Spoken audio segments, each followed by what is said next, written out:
आप खड़े रहे, डटे रहे। आपको क्या मिला? सुबह गैस मिली, लाठियां मिली, सुनवाई नहीं मिली। आपको कहा गया था कि एमएसपी मिलेगी। आज के लिए यहां से उठा। भगवान श्री कृष्ण ने यहीं पे भगवत गीता का उद्देश्य दिया। यहीं से एक संदेश हमेशा के लिए यहां से उठा, न्याय का संदेश। वो संदेश जिसने हमारे धर्म को बनाया, हमारे देश को बनाया, हमारे संविधान को बनाया। आपने हमेशा इस देश की रक्षा की है।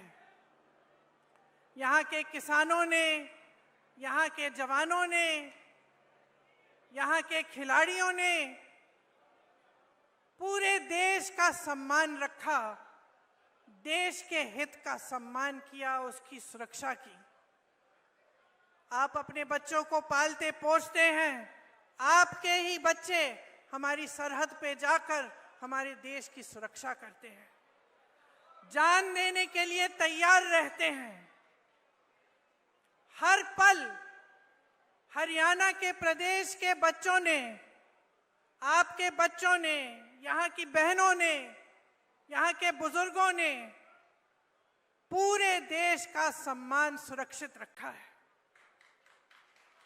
10 सालों से आपके प्रदेश में भाजपा की सरकार रही है और आपको इस सम्मान की सुरक्षा करने के बदले में इन्होंने क्या दिया?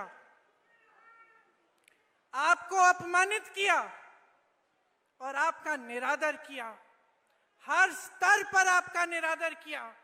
यहाँ का किसान इस पूरे देश का अन्नदाता है। आपने आंदोलन किया, 3 काले कानून लाए, आपने आंदोलन किया, आप खड़े रहे, डटे रहे। आपको क्या मिला? सुबह गैस मिली, लाठियां मिली, सुनवाई नहीं मिली। आपको कहा गया था कि एमएसपी मिलेगी।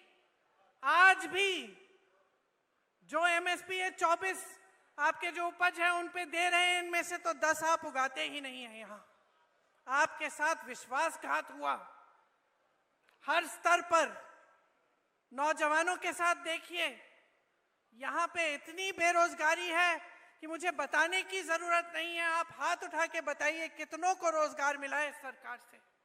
एक हाथ नहीं उठेगा, सब मना कर रहे हैं।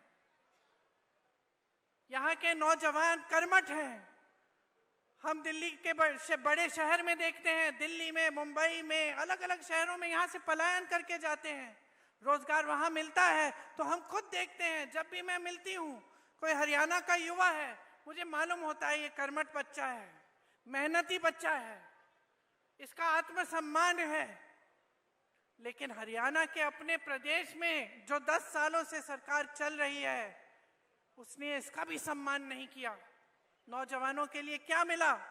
बेरोजगारी मिली, अग्निवीर जैसी स्कीमें मिली, जिससे आपको बताया गया कि आप सरहद पे भी जाएंगे, शहीद होने को तैयार होंगे, तब भी आपको कुछ नहीं मिलेगा। 4 साल बाद वापस आइए और फिर से बेरोजगारी का आप संघर्ष करिए। पहलवानों को देखिए, हमारे खिलाड़ी हैं, इनके साथ क्या किया गया? हमारा सम्मान रखते हैं, पूरा देश देखता है, ओलंपिक्स में जाते हैं, हिम्मत करते हैं, इतनी मेहनत करते हैं। मैं जानती हूं कि गांव-गांव का बच्चा हरियाणा में मेहनत करके आगे बढ़ता है स्पोर्ट्स में। और उनके साथ क्या किया गया? उनको सड़क पे बिठाया गया, आंदोलन करते रहे। प्रधानमंत्री जी के पास 5 मिनट का समय नहीं था कि वो मिलने भी चले जाएं, कि पूछ लें कि क्या बात है, किस तरह से हम आपकी मदद कर सकते हैं। और फिर आप सब ने खुद ही देखा कि ओलंपिक्स में अभी हाल में क्या हुआ। आप लड़ने वाले लोग हो, अपना आत्मसम्मान है। आज किस चीज से लड़ रहे हो? महंगाई से लड़ रहे हो, महंगाई से लड़ रहे हो, संघर्ष कर रहे हो। सरकार कुछ नहीं कर रही है आपके लिए। जहां देखो स्कैम पे स्कैम, स्कैम पे स्कैम। नौजवान पढ़ते लिखते हैं किस लिए? पेपर लीक होता है, एक भी भर्ती नहीं होती है, तमाम जो सरकारी नौकरियां हैं सब खाली पड़ी रहती हैं।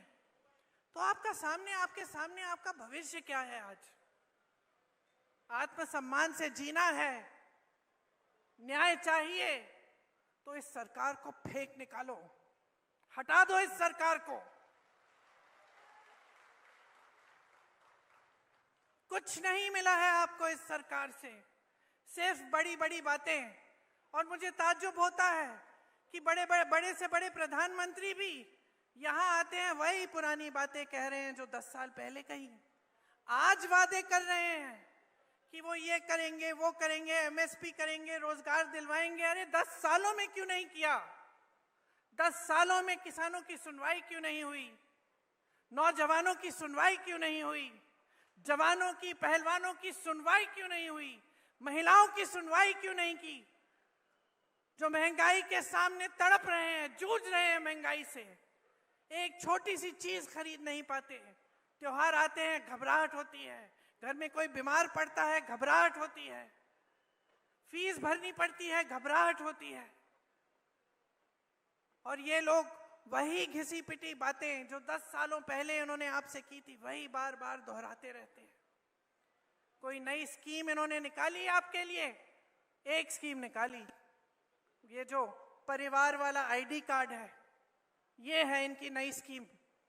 परिवार पहचान पत्र कहते हैं, ये परिवार परेशान पत्र बन गया है।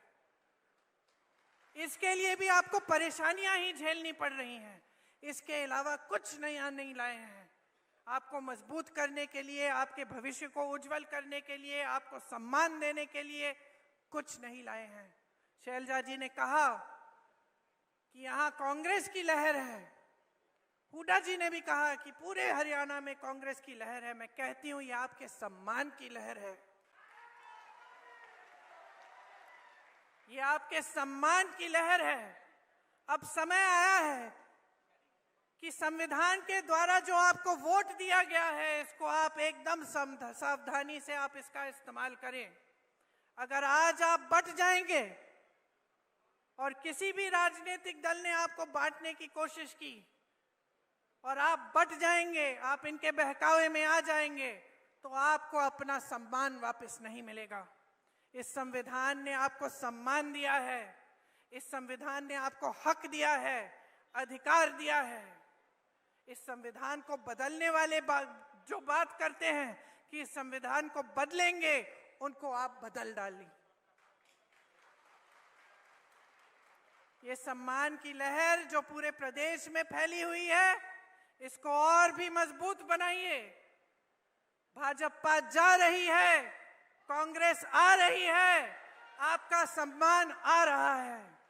आप मेरे साथ एक बार कहिए, भाजपा जा रही है, कांग्रेस आ रही है। डटकर वोट दीजिए। कांग्रेस के जितने भी नेता हैं, ये आपके लिए समर्पित हैं। ये हमेशा से जमीनी नेता रहे हैं। यहां पर सब मंच पे बैठे हैं मेरे बड़े भाई राहुल जी, जिन्होंने पूरे देश भर में यात्रा की। इससे बड़ा समर्पण आप मुझे पूरे देश भर में दिखा दीजिए, जो आपके लिए अपने जान देने के लिए तैयार हैं, जो दिन रात आपके लिए, आपकी एकता के लिए, आपके सम्मान के लिए काम करते हैं। हुड्डा जी बैठे हैं, शैलजा जी बैठी हैं, तमाम हमारे कार्यकर्ता, हमारे कांग्रेस के पदाधिकारी बैठे हैं, सब आप ही के लिए समर्पित हैं। हरियाणा को मजबूत बनाने के लिए, हरियाणा के विकास के लिए, आपके लिए दिन रात काम करके दिखाएंगे। आप हमारे हाथ मजबूत करिए। इस चुनाव में दिखाइए कि आप आज भाजपा से थक चुके हैं, ऊब चुके हैं। आप आज एक नई सरकार चाहते हैं जो आपके लिए काम करे, जो 24 घंटे आपके सम्मान को उभारे और आपको मजबूत बनाए। आपको बहुत बहुत धन्यवाद। लंबी बात नहीं कहना चाह रही थी, मैं जानती हूँ आप राहुल भैया की बातों को सुनने के लिए बहुत इंतजार कर रहे हैं, इसलिए अब मैं राहुल जी से कहती हूँ आके आपसे बात करें। धन्यवाद।